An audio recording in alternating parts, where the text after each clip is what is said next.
Express, an international courier service. NASA సరికొత్త అధ్యయనానికి శ్రీకారం చుట్టబోతోంది. ఇప్పటి వరకు ఎప్పుడూ లేనంతగా తొలిసారిగా సూర్యుడికి అతి సమీపంలోకి వ్యోమనౌక పంపనుంది.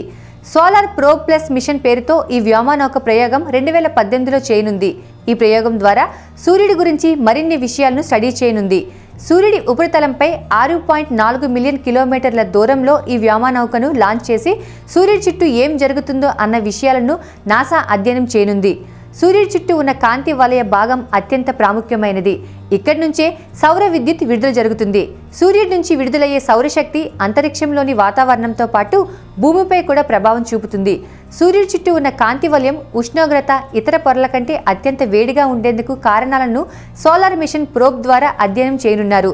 1974 హీలియస్ 1 సూర్యుడికి 45 మిలియన్ కిలోమీటర్ల దగ్గరగా ప్రయాణించగా ఆ తర్వాత హీలియస్ 243.4 మిలియన్ కిలోమీటర్ల సమీపంలో ప్రయాణించింది.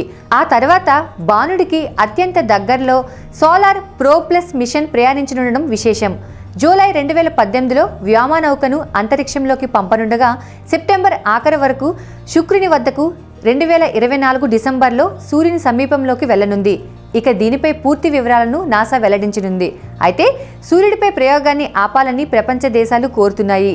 ఆ వేడి తట్టుకోవడం కష్టమని, గతంలో జరిగిన ప్రయోగాలు విఫలమయ్యాయని సలహాలను ఇస్తున్నాయి. అయినా కూడా నాసా ససేమిరా అంటోంది.